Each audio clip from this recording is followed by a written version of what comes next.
Não há justificativa para as medidas unilaterais e arbitrárias contra as nossas instituições e nossa economia. A agressão contra a independência do Poder Judiciário é inaceitável.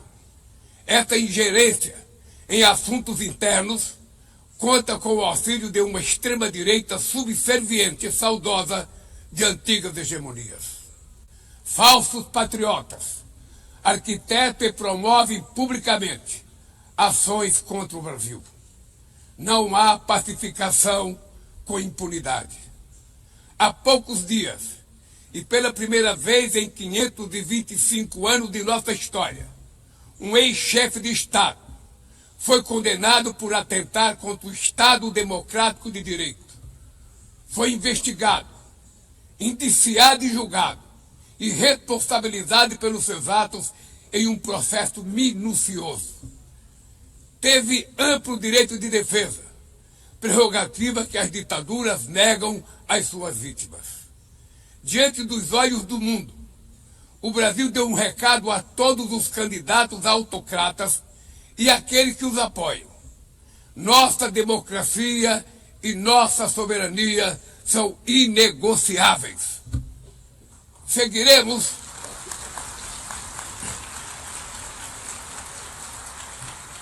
Seguiremos como nação independente e como povo livre de qualquer tipo de tutela. Democracias sólidas vão além do ritual eleitoral. Seu vigor pressupõe a redução das desigualdades, a garantia dos direitos mais elementares, a alimentação, a segurança, o trabalho, a moradia, a educação e a saúde. A democracia falha quando as mulheres ganham menos que os homens ou morrem pelas mãos de parceiros e familiares. Ela perde quando fecha suas portas e culpa migrantes pelas mazelas do mundo. A pobreza é tão inimiga da democracia quanto o extremismo. Por isso, foi com orgulho que recebemos da FAO a confirmação de que o Brasil voltou a sair do mapa da fome este ano de 2025. Mas no mundo, ainda há 670 milhões de pessoas famintas e cerca de 2 bilhões e 300 milhões enfrentam insegurança alimentar. A única guerra que todos podem sair vencedores é a que travamos contra a fome e a pobreza. Esse é o objetivo da Aliança Global que lançamos no G20 e que já conta com o apoio de 103 países. A comunidade internacional precisa rever suas prioridades, reduzir os gastos com guerras e aumentar a ajuda ao desenvolvimento, aliviar o serviço da dívida externa dos países mais pobres, sobretudo os africanos, e definir padrões mínimos de tributação global para que os super ricos paguem mais impostos que os trabalhadores. A democracia também se mede pela capacidade de proteger as famílias e a infância.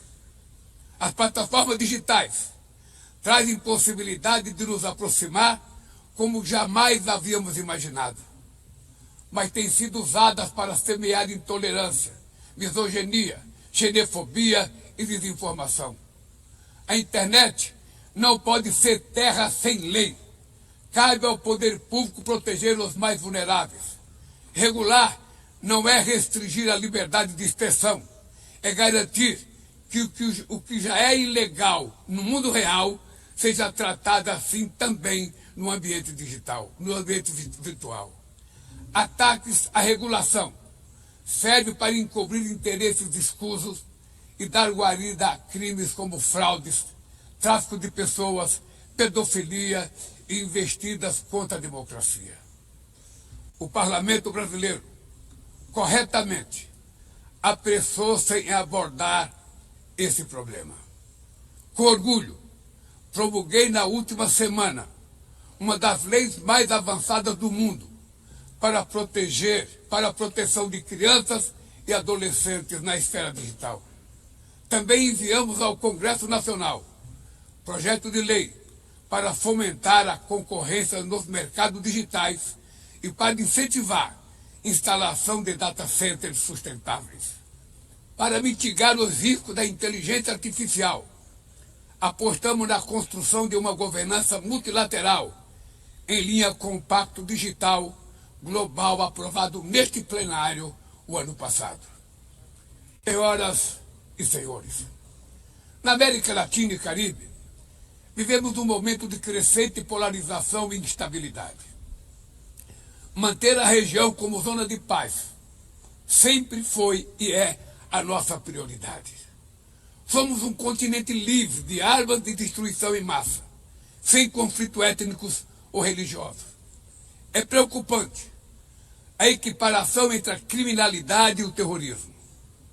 A forma mais eficaz de combater o tráfico de drogas é a cooperação para reprimir a lavagem de dinheiro e limitar o comércio de armas.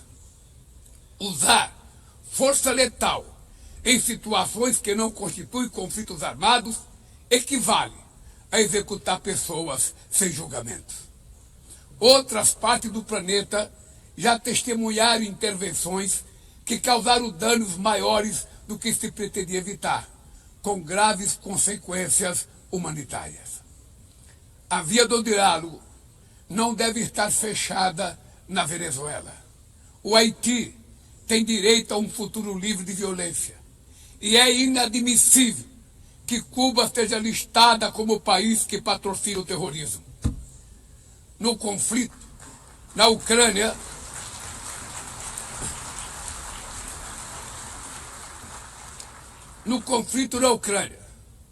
todos já sabemos que não haverá solução militar. O recente encontro no Alasca despertou a esperança de uma saída negociada. É preciso pavimentar caminhos para uma solução realista.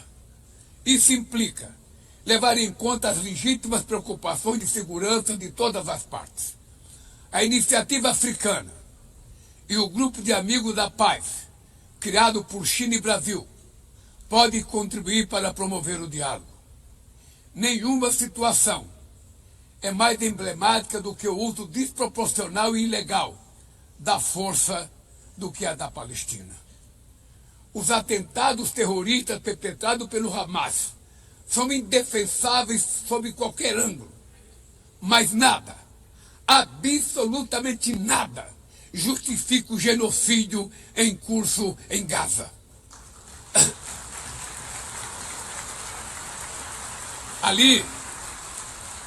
Ali, sob toneladas de escombros, estão enterradas dezenas de milhares de mulheres e crianças inocentes. Ali também estão sepultados o direito internacional humanitário e o mito da superioridade ética do Ocidente. Esse massacre não aconteceria sem a cumplicidade dos que poderiam evitá-lo. Em Gaza, fome é usado como arma de guerra e o deslocamento forçado de populações é praticado impunemente.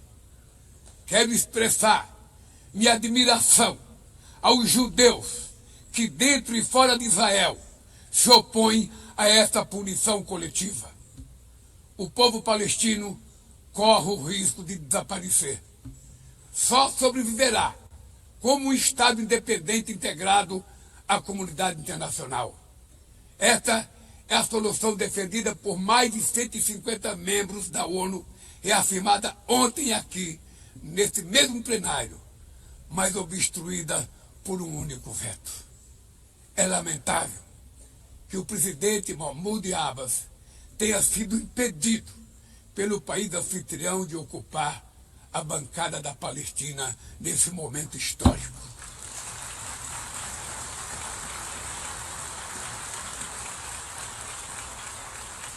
O alastramento desse conflito para o Líbano, para a Síria e o Irã e o Catar fomenta a escalada armamentista sem precedentes.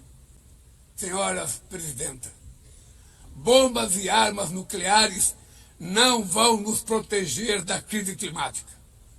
O ano de 2024 foi o mais quente já registrado. A COP30 em Belém, no Brasil, será a COP da verdade. Será o momento de os líderes mundiais provarem a seriedade de seu compromisso com o planeta. Sem ter o quadro completo das contribuições nacionalmente determinadas, as chamadas NDCs, caminharemos de olhos vendados para um verdadeiro abismo. O Brasil se comprometeu a reduzir entre 59% e 67% suas emissões, abrangendo todos os gases de efeito estufa em todos os setores da economia. Nações em desenvolvimento enfrentam a mudança do clima ao mesmo tempo que lutam contra outros desafios. Enquanto isso, países ricos usufruem de padrão de vida obtido às custas de 200 anos de emissões de gases. Exigir maior ambição e maior acesso a recursos e tecnologias não é uma questão de caridade, é apenas uma questão de justiça. A corrida por minerais críticos essenciais para a transição energética não pode reproduzir a lógica predatória que marcou os últimos séculos. Em Belém, o mundo vai conhecer a realidade da Amazônia. O Brasil já reduziu pela metade o desmatamento na região nos 2 últimos anos. Erradicá-lo requer garantia, condições dignas de vida para seus milhões de habitantes. Fomentar o desenvolvimento sustentável é o objetivo do Fundo Florestas Tropicais para Sempre, que o Brasil pretende lançar para remunerar os países que mantêm suas florestas em pé. É chegado o momento de passar da fase da negociação para a etapa da implementação. O mundo deve muito ao regime criado pela Convenção do Clima, mas é necessário trazer o combate à mudança do clima para o coração da ONU, para que ela tenha a atenção que merece. Um conselho vinculado à Assembleia Geral, com força e legitimidade para monitorar compromissos, dará coerência à ação climática. Trata-se de um passo fundamental na direção de uma reforma mais abrangente da organização, que contemple também um Conselho de Segurança ampliado nas 2 categorias de seus membros. Poucas áreas retrocederam tanto como o sistema multilateral de comércio. Medidas unilaterais transformam em letra morta princípios basilares como a cláusula de nação mais favorecida. Desorganizam cadeias de valor e lançam a economia mundial em uma espiral perniciosa de preços altos e estagnação. É urgente refundar a OMC em bases modernas e flexíveis. Senhoras e senhores, este ano o mundo perdeu 2 personalidades excepcionais. O ex-presidente do Uruguai, Pepe Mujica, e o nosso querido Papa Francisco. Ambos encarnaram como ninguém os melhores valores humanistas. Suas vidas se entrelaçaram com as 8 décadas de existência da ONU. Se ainda estivesse entre nós, provavelmente usariam esta tribuna para lembrar que o autoritarismo, a degradação ambiental e a desigualdade não são inexoráveis. Que os únicos derrotados são os que cruzam os braços resignados. Que podemos vencer os falsos profetas de oligarcas que exploram o medo e monetizam o ódio. E que o amanhã é feito de escolhas diárias e é preciso coragem de agir para transformá-lo. No futuro que o Brasil vislumbra, não há espaço para a reedição de rivalidades ideológicas ou esfera de influência. A confrontação é inevitável. Precisamos de lideranças com clareza de visão, que entendam que a ordem internacional não é um jogo de soma zero. O século XXI será cada vez mais multipolar. Para se manter pacífico, não pode deixar de ser multilateral. O Brasil confere crescente importância à União Europeia, à União Africana, à ASEAN, à CELAC, aos BRICS e ao G20. a voz do Sul Global deve ser respeitada e ouvida. A